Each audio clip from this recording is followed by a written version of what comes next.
capítulo 15, estão acompanhando aí, de 1 a 4, diz assim: Eu sou a videira verdadeira, e o meu pai é o lavrador. Todo ramo que estando em mim não dá frutos, ele corta. Todo ramo que dá fruto, ele poda, para que produza ainda mais. Vocês já foram limpos pela mensagem que eu lhes dei. Permaneçam em mim, e eu permanecerei em vocês. Pois assim como um ramo não pode produzir frutos se não estiver na videira, vocês também não poderão produzir frutos a menos que permaneçam em mim.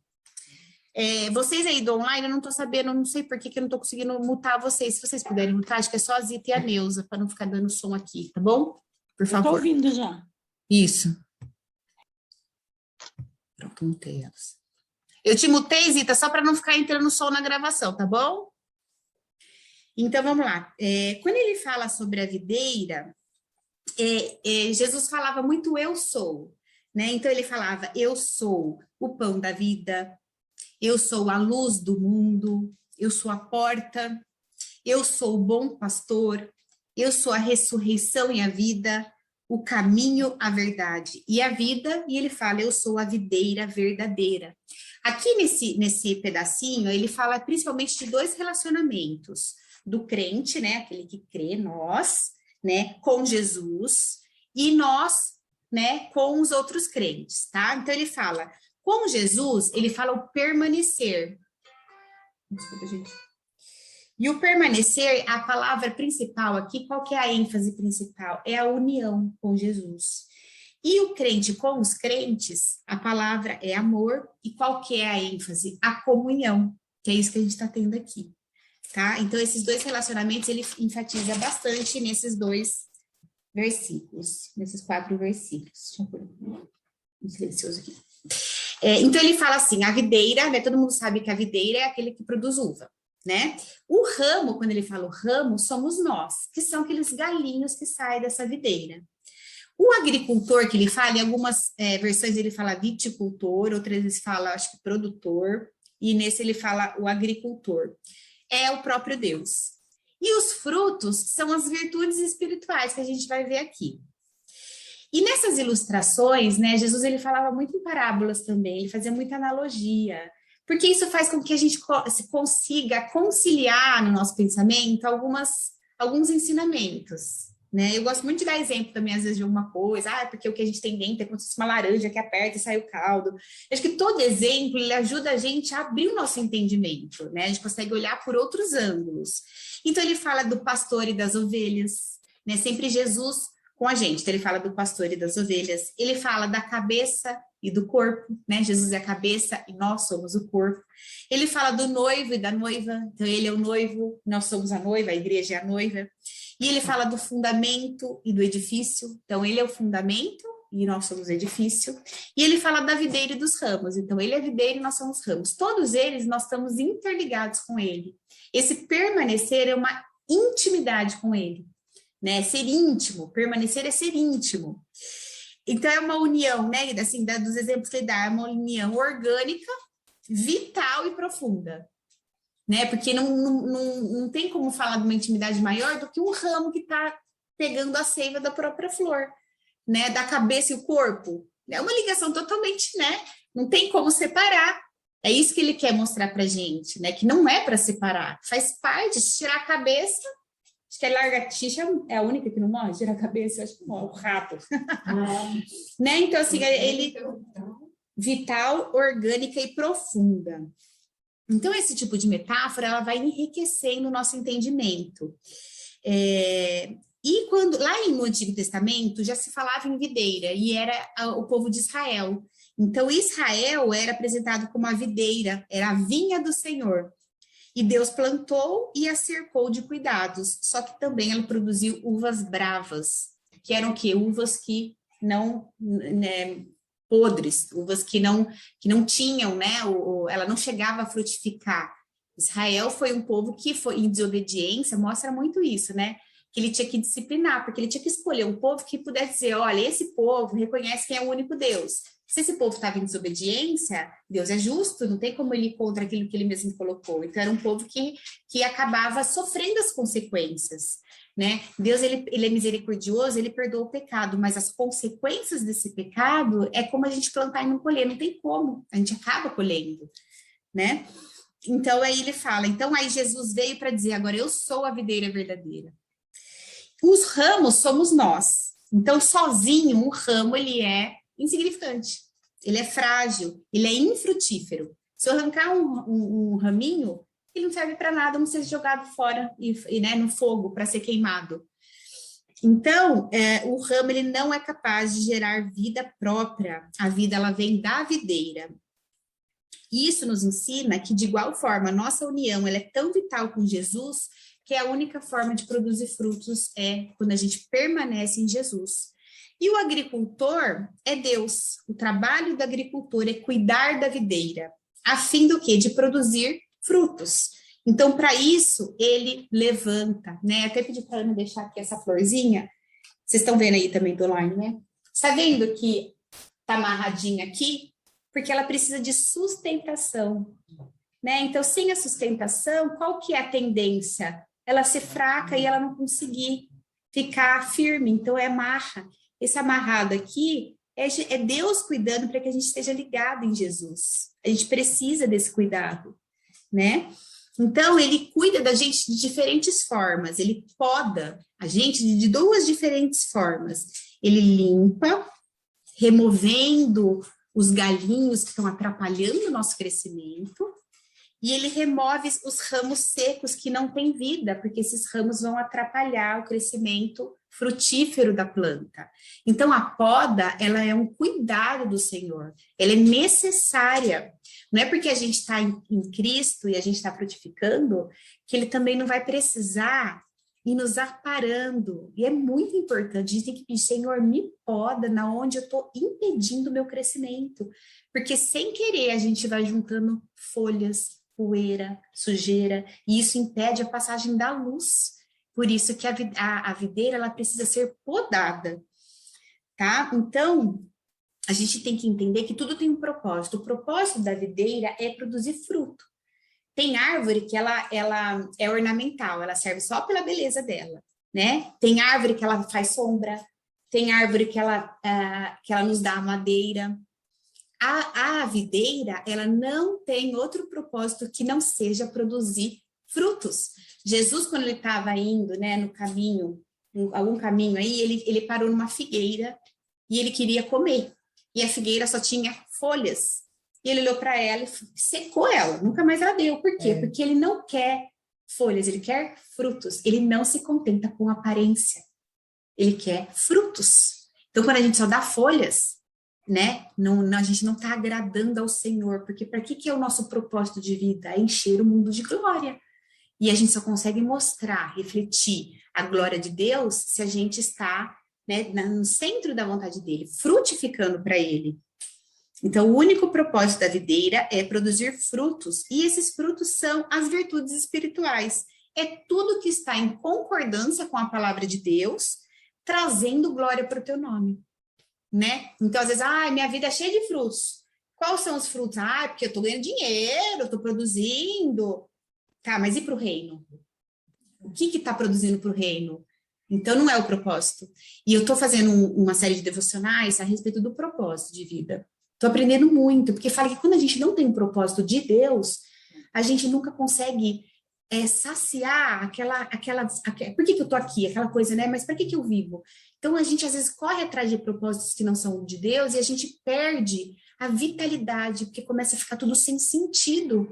E é muito desgastante para uma pessoa quando ela perde a esperança, ela perde o sentido de vida. Então, é muito importante que a gente reconheça que existe um propósito e tem que buscar qual é o propósito de Deus para mim. Então, é isso que eu vou buscar para minha vida. Isso vai me fazer saber o que é essencial, o que não é, quais são minhas prioridades, quais não são. Isso eu já tiro tanta coisa das minhas costas. Né? Uma amiga hoje me ligou, muito chateada, que ela tem um restaurante, tá tudo dando errado. Falei para ela, olha, calma, tá tudo bem, isso não é o principal. Não é para isso que você está aqui. Só para fazer dinheiro e pagar conta. Isso é uma coisa que você tem que resolver, mas o principal não é isso.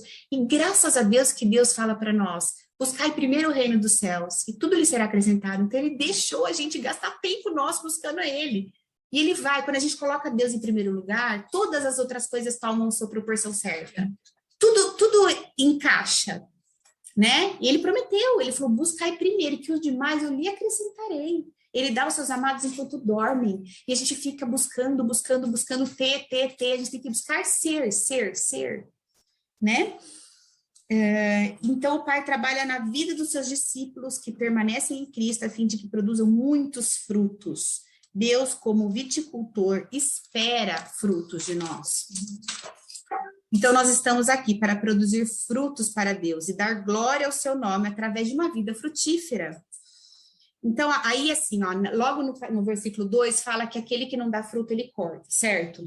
Mas o que eu achei muito interessante, que eu li lá no livro do Hernando Dias Lopes, que é aquele expositivo, que ele explica muito bem, ele tem muito essa linguagem da tradução, isso nos faz perceber o significado de cada palavra.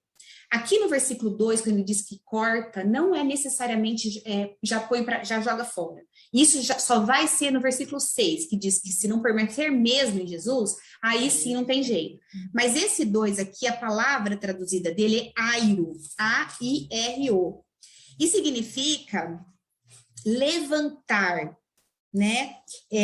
Recolher, tomar, levantar, tanto na literatura grega como nas escrituras. Airo não significa apenas cortar, mas levantar. Então, muitos estudiosos têm essa tradução como levantar, erguer e elevar. Então, a gente tem que considerar primeiro, nesse versículo 2, levantar do chão. Então, não é que, porque assim, o agricultor, ele faz o quê com o ramo que está secando? Ele já tira e joga fora? Não, porque um ramo é muito valioso para o agricultor, para a videira, porque dele que vai vir os frutos. Então, o que ele faz? Em vez de ele cortar e jogar fora, ele nunca tira um ramo quando está em fase de crescimento, em fase de estação de gerar frutos. O que ele faz? Ele amarra junto com os outros, para cima, porque a tendência natural de um galho, de um ramo, é crescer para baixo. A tendência natural de um novo ramo é crescer para baixo. A nossa natureza, se a gente nada fizer para buscar a Deus, a gente cresce para baixo. Se a gente nada fizer para buscar a Deus, a gente já está servindo o outro. O príncipe desse mundo, que vai fazer com que o nosso coração siga dinheiro, né, cobiça, tudo que não é fruto do Espírito. Então, precisa da nossa disciplina para a gente crescer para cima, para Deus amarrar a gente para cima. Né? E quando a gente é amarrado com outros galhos, qual que é a tendência? A gente permanecer ali. Depois de um tempo, se soltar, ela vai estar lá retinho. Porque o que acontece quando cresce para baixo? Junta poeira, aí chove, cria lama, a luz não entra nem o ar. O que significa a luz? Revelação, Jesus, eu sou a luz, né, do mundo. Então, o que significa o ar? O Espírito Santo. Quando a gente tem a sujeira, que é o pecado, a gente não recebe a luz, não recebe o Espírito Santo, e aí a gente seca mesmo e cai da videira, né? E ele fala, aí no versículo 6 ele fala, se alguém não permanecer em mim, será o ramo que é jogado fora e seca. Mas aquele primeiro versículo 2 que diz, aquele que não produz fruto será cortado, esse cortado significa será levantado. Primeiro ele tenta, primeiro ele faz de tudo por nós, né? Então, diz que o ramo é muito valioso para ser cortado. Ele precisa ser lavado, ele precisa ser levantado e amarrado de volta a outros ramos e logo começará a frutificar. Por isso que é tão importante a gente ter comunhão, porque quando um levanta, o outro cai. A gente vai ser palavras de encorajamento. Deus usa pessoas para... Olha, eu estava orando hoje, né, na minha oração de manhã com meu caderninho. Senhor, o que eu posso fazer pelo reino agora? Toca meu telefone, essa amiga minha, em prantos. Então, assim, Deus só precisa de um coração disposto. Às vezes a gente pensa, mas eu precisava ter, né, ser isso, ser aquilo. Às vezes as pessoas falam para mim, mas eu não tenho a fé que você tem. Mas, gente, o Deus está aí para todo mundo, Ele é igual para todo mundo, né? Eu não tenho conhecimento da Bíblia para dizer, nossa, então eu estou podendo, sou digna disso. Não, não é pelo nosso mérito, pela graça. Quantas vezes a gente lê coisas de pessoas que Deus usou com 8 anos? 8! Pessoas que Deus falava assim, vai lá e faz isso. E falavam, não, mas eu não sou capacitada. Mas eu que vou te capacitar, né? A gente não pode duvidar daquilo que Deus pode fazer através de nós. Só que se a gente já acha que não é capaz, a gente bloqueia, é como uma mangueira que fecha o fluxo. Fica parado, a gente precisa desdobrar, porque o nosso papel aqui é deixar o fluxo fluir. A gente está aqui para servir no reino, para ser útil. Então eu passei o dia inteiro trabalhando, produzindo, tá, e para Deus, o que nós fizemos hoje? Né? E assim, Deus ele vai usar quem está disposto a fazer, porque se ele der uma atividade para a gente ignorar, né? Se ele põe alguém para a gente falar alguma coisa que a gente não fala, ele vai dar para outros, né? Lá na Bíblia diz que fala assim, se você não se levantar para falar, outros serão levantados, mas de ti será cobrado, né? E se a gente é fiel no pouco, ele vai nos dar no muito. Se a gente não faz as pequenas coisas, quem dirá as grandes? Então são pequenas coisas, sabe? Assim, uma palavra, mas a gente tem que estar em contato com a fonte, com a videira, senão a gente não tem o que dar, né? A gente vai dar o quê se a gente não estiver ligado na videira? Então, o nosso trabalho é permanecer. O Caleb falou uma coisa tão interessante na celebração, acho que na semana passada, ele falou, a nossa vida, né, é como subir uma escada. Só que quem anda com Deus não precisa ir sozinho, é só ficar parado, porque escada rolante. É só permanecer, né? É mais simples do que a gente imagina. Às vezes a gente pensa que é tão complicado, que precisa de tanto, né? É mais simples, Jesus é simples, ele não quer mais de nós, ele quer mais a nós. Ele não quer mais serviço, ele quer companhia, ele quer relacionamento, né? Então, e uma maneira que Deus usa para levantar o caído é a disciplina. Quando a gente fala disciplina, já vem uma palavra assim, uma coisa pesada, né? É bronca, não vem uma lembrança assim? Mas disciplina significa ensino. Ele quer ensinar, por isso que fala discipulado, quando a gente é ensinado. Nós somos discípulos porque nós aprendemos de Jesus. Então, a disciplina é um ato de amor. Apesar de às vezes doloroso, ele é um ato de amor, né? E ela não é agradável nem para o filho, nem para o pai. Deus não tem prazer na dor, mas às vezes pela dor, quando a gente é fraco, ele se faz forte. Quando a gente está assim esmagado, é que a gente vê o tamanho dele, a dependência. Tem gente que só na dependência, né? As escrituras dizem que Deus toma a iniciativa de corrigir os seus filhos que se desviam. O propósito de Deus na disciplina não é produzir dor, mas produzir fruto. E a limpeza é essa poda, né? Ele vai limpando a gente naquilo que a gente precisa. Para que serve essa poda, essa limpeza? Para que a gente frutifique mais. Porque mesmo que tenha alguns galhos que são viçosos, que têm vida, se eles estiverem impedindo o crescimento, Deus vai precisar ir lá. Tem muita coisa que Deus não dá na nossa vida, porque se der, a gente vai se afastar dele. E a gente tem que orar por isso, gente. A gente tem que orar por isso. Senhor, não me dê nada que vai tirar o Senhor de primeiro lugar na minha vida. Porque Deus, ele é um pai e tem aquela coisa, quando a gente pede igual a viúva lá, né? Pediu, chega uma hora que você recebe. Mas e se não for a vontade de Deus pra gente?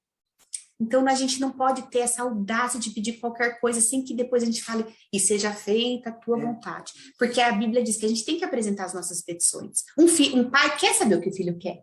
A gente gosta de agradar um filho, mas é claro que a gente vai fazer aquilo que for melhor para o filho. Se meu filho pedir uma coisa absurda, eu não vou dar, né? Mas a gente gosta de saber o que ele quer. Então, é a mesma coisa, a gente tem que apresentar a Deus, mediante petições, súplicas e ações de graça, mas a gente tem que sempre lembrar que o coração do homem faz planos, mas quem dirige os passos dele é o Senhor. A última palavra tem que ser de Deus. Então, Senhor, eu gostaria disso, disso, disso. Se o Senhor puder abençoar isso, isso, isso, mas se não for para o meu bem, que o meu coração entenda, aceite, né? E que eu siga segundo o teu propósito para mim. Porque os planos de Deus são para que a gente prospere e tenha alegria. É para nos fazer o bem e não o mal, né? E os planos dele são sempre bons, perfeitos e agradáveis. Porque ele está lá de cima. É a mesma coisa a gente estar numa sacada e ver pessoas no mar. A gente vê onde estão os buracos. A pessoa não vê. Então, ele está lá de cima, ele sabe aonde que a gente pode ir ou não, onde que é perigoso. A gente não tem essa dimensão da onde nós estamos, né? Então, como que Deus poda a gente? Ele remove os brotos mortos, né, os brotinhos que não estão frutificando, prestes a morrer. Ele garante que o sol chegue, né, e o ar para poder dar fruto. Ele corta as folhagens luxuriantes que impedem a produção dos frutos. Às vezes está lá lindo, mas por causa daquilo não vai gerar fruto. Vocês já viram por uma vez eu comprei aquela plantinha rosa, linda, maravilhosa, nem lembro como é que chama. Enfiei no meu carro pequeno, aquele vaso, eu e o vaso. Chegou lá, ainda tinha umas florzinhas e tudo. Deu uma semana, todas as flores caíram. Falei, gente, o que aconteceu com a minha planta? Mas todos os brotinhos... Begônia. Todos os brotinhos. Passou um tempo, um monte de florzinha de tudo que é cor, rosa mais forte, rosa, tudo assim, degradê, uma coisa tão maravilhosa. Então, às vezes, a gente está numa fase de broto, que parece que nada está acontecendo. Mas a gente tem que declarar, neste momento, Deus está agindo a meu favor. Neste momento, Deus está trabalhando para o meu bem. Declarar. Se a gente fica no problema, é como se a gente estivesse exaltando o problema. A gente distrai daquilo que Deus quer que a gente veja, e muitas vezes a gente para naquilo, e sem fé é impossível agradar a Deus. A gente tem que crer que Ele está trabalhando para o nosso bem, e declarar, neste momento Deus está trabalhando para o meu bem, para o meu filho, né? Se eu estou doente, Deus já está trazendo a cura. Porque se a gente para no problema, onde a gente para o nosso pensamento, ali a gente fica, né? E o inimigo, ele quer a nossa mente, ele quer desanimar a nossa mente, ele traz a distração de Deus. A palavra distração significa puxar ao contrário. Então, ele quer tirar a nossa atenção de Deus. E na distração vem o quê? O desânimo. É o 3D lá do livro, né? Distração, o desânimo, porque tudo que é muito pesado desanima. Por isso que ele fala, tenha bom ânimo. O desânimo é a falta de olhar para Deus. E depois vem a dúvida. Ai, mas será? Será que Deus está cuidando dessa parte? Né? Tem que tomar muito cuidado e perceber quais são as artimanhas do inimigo. Se o inimigo souber que uma área da tua vida te desanima e te afasta de Deus, ele vai agir ali, né? Então, a poda é o meio que Deus usa para frutificar a nossa vida ainda mais. A disciplina tem a ver com o pecado e a poda tem a ver com a nossa vida. A disciplina, ela nos corrige para nos levar de volta para o caminho. E a poda é para sermos mais produtivos. A disciplina é quando estamos fazendo coisa errada. A poda é quando estamos fazendo coisa certa. Ele nos disciplina para darmos fruto e nos poda para darmos mais frutos. Na disciplina, o que precisa ser tirado é o pecado. Na poda é o eu. Aquela coisa que quer... sabe? Que tá assim, vai descendo, que tá atrapalhando. O segredo de uma vida transbordante não é fazer mais por Jesus, mas estar mais com Jesus, né? Ele não quer o nosso trabalho, ele quer a nossa companhia. No final, quando ele fala da vinha, ele desvia a atenção dos discípulos da atividade de permanecer, de regar, de cuidar, de podar, para o relacionamento com ele. Depois da disciplina, que remove o pecado, depois da poda, para mudar as prioridades, achei isso interessante, a poda, ela muda as nossas prioridades. Diz que o segredo da vida abundante é permanecer nele. Então, a disciplina remove o pecado e a poda muda as nossas prioridades. Prioridades é muito importante. A gente vê várias vezes na Bíblia, por exemplo, a história de Josafá. Né? O que ele colocou em primeiro lugar para encontrar os inimigos? As pessoas que estavam louvando. Então, ele posicionou à frente, louvando a Deus, né? Então, isso aí é colocar prioridade, colocando Deus em primeiro. Quem coloca Deus em primeiro nunca vai ficar em segundo para Deus, porque mostra que Ele é o primeiro, né? Permanecer significa uma ligação íntima. Deus está mais interessado na nossa vida do que na nossa atividade. Às vezes até o ministério nos afasta de Deus. Quantas vezes eu acordei de manhã preparando coisa para mandar devocional e eu não tinha tido meu tempo com Deus. Porque eu só precisava mandar. Eu falei, acordei mais cedo. Falei, eu também preciso. Estou fazendo pelos outros, mas se não vier de mim. Lembra a história do avião? Caiu a máscara, eu tenho que pôr primeiro em mim, para depois eu ter para dar. Né? Senão a gente vai começar a passar aquilo que não é dele. Porque tem que passar pela gente para ir. Né? Permanecer significa ter mais Jesus em sua vida. que é Jesus na nossa vida? É ter dele na nossa atividade profissional, é ter dele nas nossas conversas, na onde a gente vai, naquilo que a gente escuta, em quem a gente é amigo, as nossas finanças, as nossas preocupações. Minha preocupação, será que eu estou fazendo alguma coisa por reino? Senhor, manda alguém. Quero ajudar. Que nem a Joyce hoje falou no carro. Eu quero servir. É esse o coração que a gente tem que ter, disposto para servir. Né? Mais nos nossos pensamentos. O que a gente assiste? O que eu gosto de assistir o tempo todo? Se eu tenho tempo livre, o que eu vou fazer? Né? Eu, por exemplo, o Antônio tinha que fazer uma pesquisa em casa, ele perguntou pro meu marido, o que você gosta de fazer no tempo livre? Eu gosto de jogar futebol. E você, mãe? Aí ele já respondeu, minha mãe lê a Bíblia. Porque o tempo que a gente tem, às vezes pouco tempo que a gente tem que edificar. Né? E quando a gente está com Deus, você viu, acho que o livrinho de hoje falava, a gente começa a perceber que aquilo que a gente pede que vai receber é o Espírito Santo, porque tá lá dizendo, né, que a gente pode pedir o que quiser que vai receber. Então as pessoas já pensam em fazer uma lista dos desejos. Aí no final ele diz, porque aquele que pede o Espírito Santo lhe será dado, porque é o Espírito Santo que a gente vê que a gente precisa. Né? O que pode ser mais importante do que isso? Esperar que o homem frutifique sem ele estar permanecendo em Jesus é o mesmo que achar que um ramo solto vai dar frutos, né? Se a gente não tiver em Jesus, a gente não frutifica. Assim como um ramo que estiver solto, não vai virar um fruto. Uma vida frutífera é a maior e melhor evidência para o nosso coração que somos discípulos de Jesus. Então, às vezes você vê uma pessoa que fala, a vida dela tá um caos. Claro que a gente vai passar por caos. A Bíblia diz, passarei pelas águas, elas não te afogarão, passará pelo fogo, ele não te queimará. Então, nós vamos passar, né? Só que depois, como que essa pessoa está reagindo? E uma pessoa que crê, ela não pode crer só em palavras. Ela não pode grifar a Bíblia dela e na hora que ela tiver que viver aquilo, ela não pôr em ação.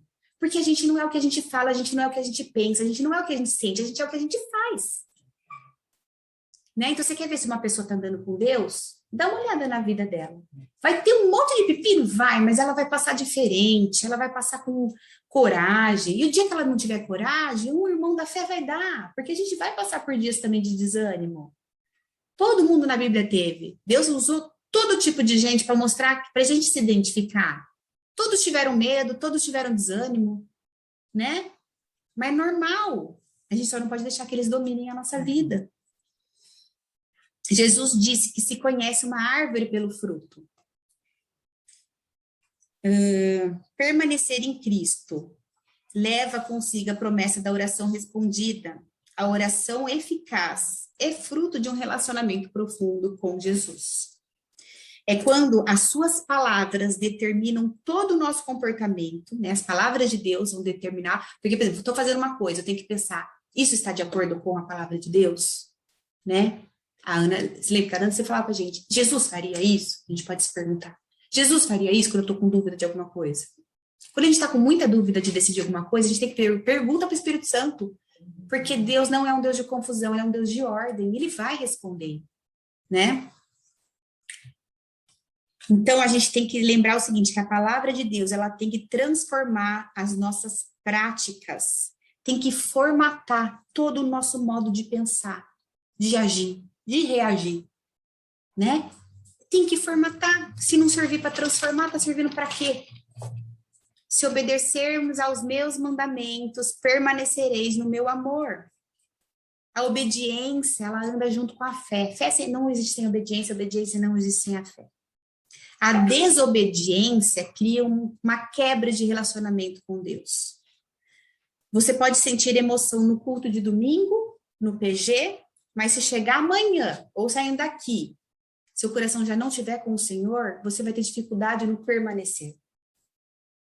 Né? A gente precisa sair daqui com Jesus na gente. A gente precisa dormir? Boa noite, meu Deus querido. Vai acordar? Bom dia, Pai. Ele tem que participar da gente. Isso, gente, gera alegria. Lá no capítulo 15, versículo 11 diz, tenho dito estas palavras para que a minha alegria esteja em vocês e a alegria de vocês seja completa. Esse é o tipo de alegria verdadeira. Independe de circunstâncias. Senão a gente fica com uma fé sentimental. Ai, hoje eu não tô bem, porque minhas coisas não estão andando bem. Amanhã eu tô ótima porque deu tudo certo. Não é assim. Quando permanecemos em Cristo, produzimos muitos frutos. O Pai é glorificado e a alegria enche o nosso coração. E para terminar, lá no capítulo 15, dos versículos 12 a 17, Jesus sai da área da agricultura e vai para a área dos relacionamentos. O amor entre os discípulos precisa ter o peso do sacrifício. Quando a Bíblia fala amai como Jesus amou, o que é como Jesus amou? Jesus amou os que negaram ele. Jesus amou os que não creram, os que traíram, os que negaram, né? Os discípulos eram esses. Um negou, o outro não creu, os outros se dispersaram, o outro traiu, e Jesus amou. Então, amar como Jesus amou não é amar quem a gente faz bem pra gente, é amar aquele que precisa. As pessoas mais difíceis de amar são as que mais precisam de amor. Jesus ele não fala na forma teórica, da mesma forma a gente não pode ser teórica, a gente precisa exemplificar isso na prática. Então, amor não são meras palavras, o amor é ação, é entrega, e muitas vezes o amor, né, ele vai custar alguma coisa, ele vai custar o teu tempo, né, ele vai custar, às vezes, seu dinheiro, às vezes, tudo junto, mas, assim, não tem nada mais gostoso do que dar, porque quando a gente dá, a gente fica mais completo do que aquele que está recebendo, que é Deus usando a gente, né, na Bíblia não fala que é um apelo que Deus faz através de nós? Porque nós somos agentes de transformação. Então, ele conta com a gente tem que terminar a oração de manhã dizendo, conta comigo, tem coisa melhor do que a gente poder contar com alguém? Né? Então, para finalizar, não somos o que falamos nem o que sentimos, somos o que fazemos. Ele nos escolheu, não por mérito, mas pela graça. Amém. Então aí, tudo vivo aí?